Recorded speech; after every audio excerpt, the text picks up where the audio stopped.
Hi again, everyone. Gary Digit Williams here on Boxing Law on the Beltway. Our news and notes for this week, and not a whole lot going on in the Beltway, so we're just going to give you a brief update. We did have some news that took place just last evening. As a matter of fact, as we record this, so we'll talk about that. We'll also give you a little amateur update. Got some pretty big things going on in the amateur ranks here in the Beltway, and then the last part of our podcast is going to be a tribute to a DC broadcasting legend that passed away earlier this week. And, I take some time every now and then because, he's one of the many people in this area that influenced me over the years. So I want to pay tribute to him during this podcast.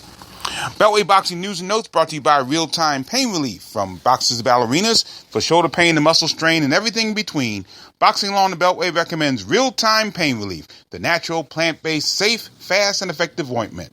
If you go to www.freepainoffer.com, buy $10 worth of Real-Time Pain Relief, you get a free $10 tube of Real-Time Pain Relief. Rub it on, the pain is gone in real time. Well, the news that took place just this past evening took place in the Dominican Republic in Santo Domingo.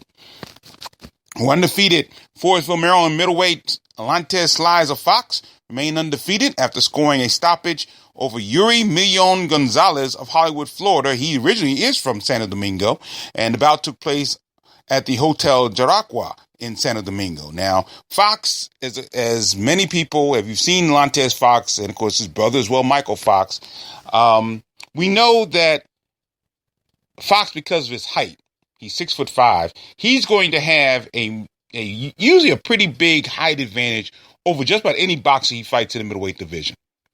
And it was definitely true last night against Yuri Gonzalez. Gonzalez almost looked like a midget to Alante Fox, so much so that Fox really did have to crouch at some places to go for the body shots. However, Fox was very successful getting those body shots in, and he combined those with the heavy right hands to the head that he landed on Gonzalez. Gonzalez had no way of getting inside those shots of Alante Fox. He was actually, I won't say that's actually wrong.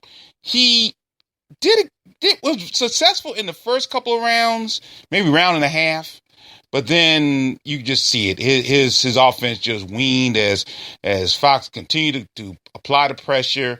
Gonzalez wanted to hang on a little bit, and then by the fifth round, actually started the fifth round, Gonzalez could not come out of his corner. Some people said it was a broken rib. You couldn't really tell. I had a chance thanks to a man by the name of Felipe Gomez. He actually recorded the bout for Facebook and showed it online, so I had a chance to see it there. And he really, Fox looked very, very good. So he ended up getting a stoppage at the end of the fourth round. Actually, beginning of the fifth round, Gonzalez could not come out.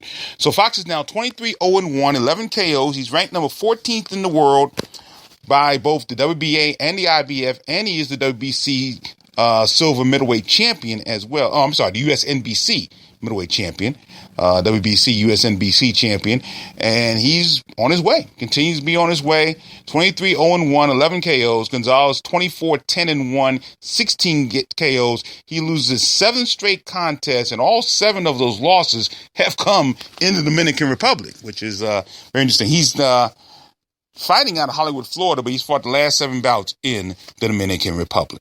So congratulations to Alante Fox. Now, last weekend, we got this late result. DC welterweight Jonathan Bad Badger Baxter, he has been feasting on competition in the Carolinas as of late. And he continues that as he scored a first-round knockout TKO over Carlos Pena of Lowell, Massachusetts, back on July 22nd at the Durham Convention Center in Durham, North Carolina. Now, Baxter landed a straight right hand, according to reports. He dropped Pena to the canvas. Pena got up at the 8 count, but Baxter had a barrage of punches coming Pena's way, and he was able to stop the bout, get the referee to stop the bout at 2:13 of the first round. So, Jonathan Baxter is now 7-0, 6 KOs, I'm sorry, 7-1, 6 KOs. He lost his pro debut in November 2016. He's won 7 in a row. 6 of those wins have come by knockout. 6 of those wins have come in North Carolina. The only other win was in Georgia. So, although Baxter has yet to come back to the Beltway and compete, he's been very successful in the Carolinas and down in Georgia. So, we should continue to success down there. Pena, by the way, his record was 5-23-2 with 4 KOs. Also this past weekend, a very good honor, a big honor for one of our Beltway referees. And again, we have some outstanding referees in the area. Some of them have done very well overseas and been in world title bouts. Of course, Kenny Chevalier, probably what people say about Joe Cooper. He has been a world title referee over the years. And Malik Waleed has as well. And Malik Waleed recently served as the third man in the ring for the IBF Mini Flyweight Championship contest that took place at the Ota City General Gymnasium in Tokyo, Japan on Sunday, July 23rd. Now, in that contest, there was a change in the title as Hiroto Kyoguchi of Tokyo. He won the title with a 12-round unanimous decision over the now former champion, Jose Argumento of Tepic Nayarit, Mexico. Kyoguchi, one of those guys that don't waste time getting world title bouts. Kyoguchi's only 8-0 with 6 KOs, but he's now world champion. Argumento is 24-1, 20 wins, 4 losses, 1 draw with 12 KOs to his credit. Now, Waleed has really been on a good roll. He has now had his third world title bout in the past 15 months. Back on April 8th of last year, he traveled to Moscow to referee the IBF and the IBO Super Lightweight Championship bout between Eduard Troyanovsky and Cesar Remy Cuenca. Troyanovsky, I believe, won that bout. And then on April 30th, just 22 days later, Waleed came back to the Beltway, and he was the referee for the IBF Super Middleweight Championship contest between champion James DeGale and Rogelio Medina. And that took place at the D.C. Armory in Washington, D.C., and he did an outstanding job in that particular bout. He was definitely out of the way. He almost didn't know he was there. It was a great performance from Malik Waleed. So this is a guy who continues to do well. He's had some television bouts over the years, and of course, the DeGale Medina bout was shown on television as well. And he's really been an outstanding referee, no question about that. So congratulations to Malik Waleed, third man in the ring during title bout in Japan this past Sunday. Now, next week we'll give you the August pro schedule. We can tell you this though.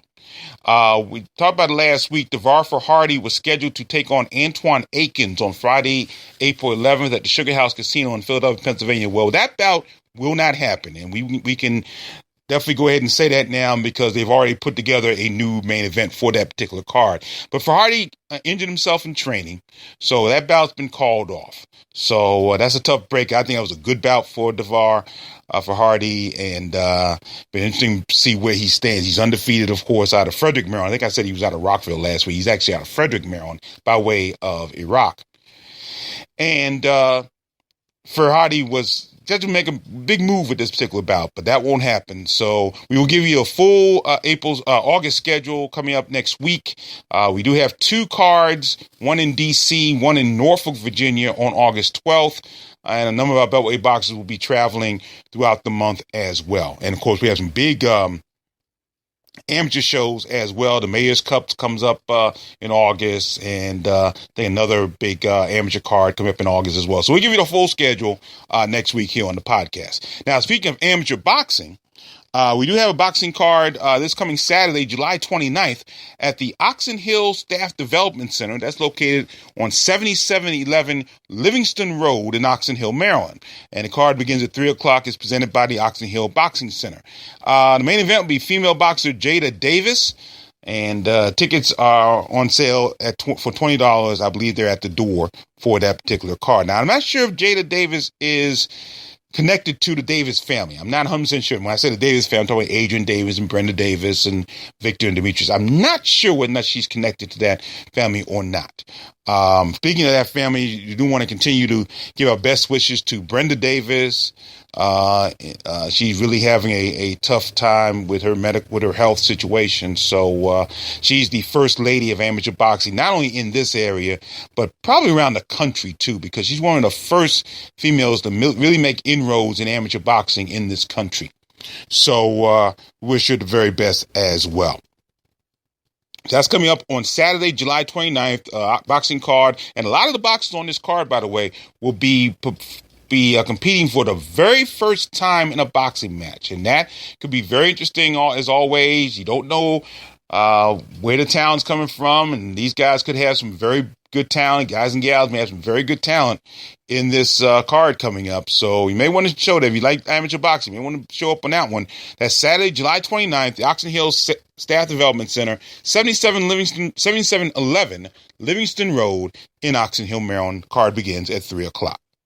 Now, one of our top amateurs, one of our best, maybe the best amateur going right now in this particular area, definitely one of the best in the country. There's no question about that. That's Lorenzo Simpson out of Reisterstown, Maryland. They call him Truck in the area. And he is in Frankfurt, Germany right now, preparing to compete in the Brandenburg Cup. That's in Frankfurt, Germany.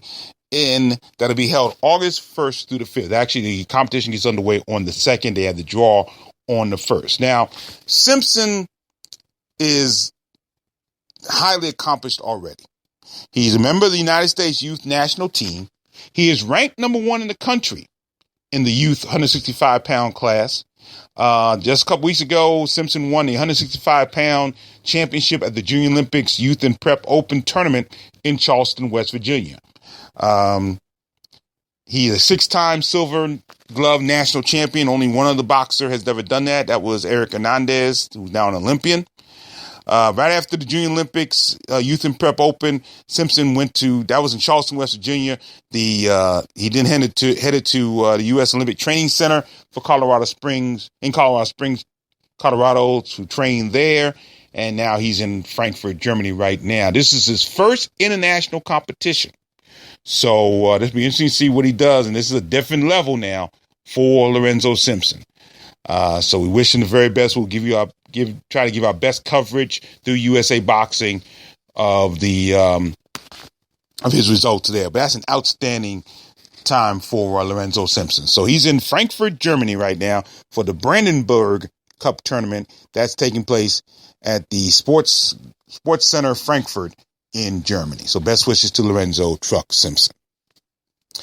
Finally, again, as we said, I want to pay a tribute to another great local DC broadcasting legend that passed away this past week. And his passing has resonated throughout the city and in the area, really. We're really definitely in the city because so many people, so many generations of people grew up with this man.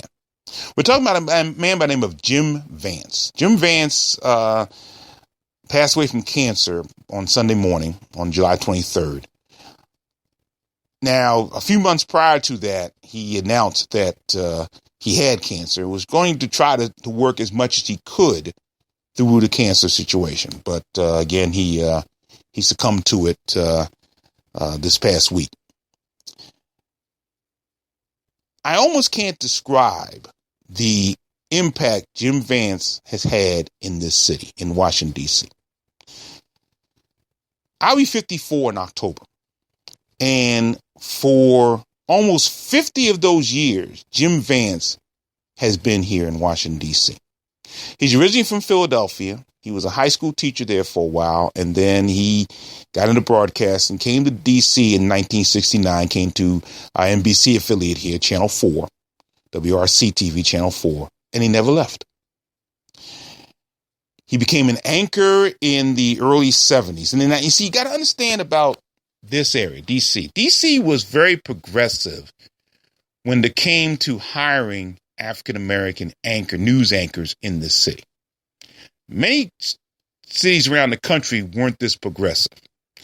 And growing up in D.C., there were 3 African-American anchors that I could see on a regular basis. Now, back in those days, I was more into the sports, but in order to get to the sports, you had to watch the news. Okay. So on the NBC affiliate, WRC, there was Jim Vance. And he would team up with many people. His first partner was a guy by the name of Glenn Rinker, who later became a council member in Florida. Okay, and he was Caucasian. And it was just black and white, both of them, black guy and a white guy at the anchor desk. Over on the ABC affiliate, which back then was WMAL TV, now WJLA TV in D.C., there was a guy named Fred Thomas. He was teamed up with a guy named Wes Sargentson. And they were the Scene Tonight. NBC4 was the news center. Channel 7 was the Scene Tonight. And then Channel 9, which was the CBS affiliate, which is the CBS affiliate, which is now WUSA. At that time was WTOP, Channel 9. And they had Max Robinson and Gordon Peterson. Now, Max Robinson, I must say something about him, because Max Robinson went on to be the first African-American to be an anchor on a national news broadcast. Now, many people say that Lester Holt was the first African-American man to anchor a national news broadcast. That's not completely true. Lester Holt, who's on NBC Nightly News, is the first to be a solo anchor, African-American anchor, on a national news telecast. But Max Robinson teamed with Frank Reynolds and Peter Jennings to anchor the original World News Tonight on ABC. They did it from 3 separate locations. Frank Reynolds, I believe, was in New York. Max Robinson was in Chicago, and Peter Jennings was in London. And that's when Max Robinson actually made that history. But to be able to see all 3 of these guys who were legends in this area, and among the first African Americans to do that, Channel 5, which was at that time not a Fox station, it was a Metro Media station back in those days, and they never had a black anchor until years later. I know David Burnett was an anchor at one time, and I forget who else, but not too many on Channel 5. Now, they did have an anchor by the name of Maury Povich. Yes, that same Maury Povich was an anchor. Actually, he was a sportscaster before he was a news anchor. And of course, he got that from good stock, because his father was one of the greatest, if not the greatest, sports writer of all time. Some people say that, and that's Shirley Povich, who wrote for many, many years at the Washington Post here in D.C. And he is so well known that both the press boxes at Nationals Park and at FedEx Field are named after Shirley Povich. But getting back to Jim Vance. Jim Vance was a legend here. People have talked about how cool he was on air, how cool he was off air. He was just so personable, so approachable. He got along with everybody. He worked with so many anchor partners over the years, 45 years. He worked with, and that was one of the games I used to play. I used to remember how many of the anchors that Jim Vance worked with. He worked with the likes of, you may know some of these people, they worked in other places around the country. Dave Marish, who worked on Channel 2020. Jim Hartz, who was on to the Day program as an anchor. Marty Levine, Bob McBride, he was one of my favorite partners with him. They had a great rapport. Dave Marish. You also had Sue Simmons, who went to just recently. I think she just recently retired from WNBC in New York. She had worked in Baltimore prior to working in D.C. And then he was connected with a woman by the name of Doreen Gensler. And the two of them, along with Bob Ryan Weather and the late George Michael on sports, became a dominant anchor team, news team here in D.C. They were the number one rated news team for more than a quarter century. The four of them had been together 20 years. 3 of them had been together for 30 years after George Michael retired. Bob Ryan, Doreen Gensler, and Jim Vance stayed there for another 10 years after George Michael retired. The rapport that Vance and Michael had together were just, I mean, many of you by now, if you've been watching, especially in this area, but if you're not from this area, look up a video on YouTube that it's titled many things. There are many versions of it, but there's one that says Anchor, the Anchor trips over, Anchors laugh over a model, a falling model. And that's Jim Vance and George Michael. They can't stop laughing for that situation. It's hilarious. It's so funny. But it is an outstanding video, and it shows the camaraderie that Jim Vance and George Michael had, and the camaraderie that Vance and the whole staff had. And the tributes have been pouring in all week long for Jim Vance, not only from Channel 4, his colleagues at Channel 4 and NBC, but also from the network. Lester Holt paid tribute. Chuck Todd paid tribute. A number of people that Vance helped further their own careers in this business talked about it. The husband-wife team of Lindsay Zarniak, who's at ESPN now, and Craig Melvin, who's at MSNBC, not only credit Jim Vance for furthering their individual and collective careers, both of them have said if it wasn't for Jim Vance, they would not be married right now. And that's a great story. As I said, Chuck Todd, the host of the moderator Meet the Press, he paid tribute. Savannah Guthrie from the Today Show, Lester Holt from NBC News, NBC Nightly News, other stations here in this area, because there are many people, and you got to understand about the business here. They're competitors, no question about that.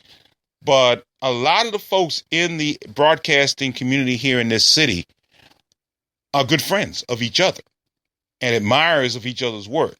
So Tony Perkins, who is now an anchor on Channel 5, which now Fox 5, Derek McGinty, Bruce Johnson from the CBS affiliate here in DC. I'm putting names out. I know many of you may not have heard them. I'm just saying there are other people who work in other parts of the broadcast community. They all recognize that Vance was the man, and the community did as well. If you've ever been in Washington, D.C., you may have heard of an eatery location called Ben's Chili Bowl. It's one of the most famous eating establishments in this city. I'm fortunate to say that I grew up with the owners of that business, the Ali family. I grew up with that family and know them very well. But just recently, they did a brand new mural on the side of that building. Originally, the mural, there was a painting there of both Bill Cosby and President Obama. Now, Bill Cosby was there because it was his national commentary about Ben Chili Bowl, which really put Ben Chili Bowl on a national market. When Bill was courting his wife, Camille, who lived in this area, they would go to Ben Chili Bowl. And Bill Cosby at that time was the only person to be able to eat there for free. President Obama was added to that after that. But since Bill Cosby's had his legal issues, they did a little revamp of the mural. And someone painted a mural of noted figures in Washington, D.C. Marion Barry, the former mayor, of course, late Marion Barry. Eleanor Holmes Norton, I believe, is on the wall. Chuck Brown, the godfather of go-go's, on the wall. And then, of course, there was Jim Vance. And Jim Vance, about a month before he passed away, was able to give thank yous for that on his at Ben Chili Bowl when they formally unveiled that mural. And he said the blessings continue to flow. And he was truly a blessed man. There's no question about that. He was an incredibly blessed man. And I was very much influenced by him. I had a chance to meet him once or twice. He was actually a big sports fan. And he came to some of the local boxing matches, too. And he was very, very great, man. And it's been really rough around this area to hear of his passing. you know, and we knew it was coming because we knew he was ill, but it was a major. We were hoping that it would go a little longer. He would try to beat it, but best wishes to the family, condolences to the family, and rest in peace, Jim Vance, a remarkable man. And again, if you don't know him, please look him up. If you're not from this area, please look him up and see some of the things that he did on YouTube. I mean, many people confided in him when they had tragedies. Marion when he was going through his issues with crack cocaine, first journalist he wanted to talk to was Jim Vance. Jim Vance had gone through a similar situation and beat it. I remember back in the mid 70s when they had a takeover of 3 buildings in the district by a group called Hanafi Muslims. The Muslims wanted to talk to Jim Vance. You know, that's the impact. That's just part of the impact. That's just a small part of the impact of what Jim Vance had in this city. So rest in peace. He was a great man. No question about that. So once again, next week we will be giving you a full August boxing schedule. There's the card August 12th at the Howard Theater. We're not sure when that will be broadcasting live from there. Only because the last time we were there for the amateur show, the Wi-Fi situation wasn't the greatest. But we'll see if we can figure that out before Saturday, August 12th. We'll give you a full schedule next week right here on Beltway Boxing News and Notes, which is brought to you once again by Real Time Pain Relief. If you go to freepainoffer.com, buy $10 worth of Real Time Pain Relief, you get a free $10 tube of Real Time Pain Relief. Rub it on, the pain is gone in real time. I'm Gary Digital Williams. Thanks for joining me, everybody. And always remember to keep supporting the best boxing in the world, the boxing along the Beltway. Take care.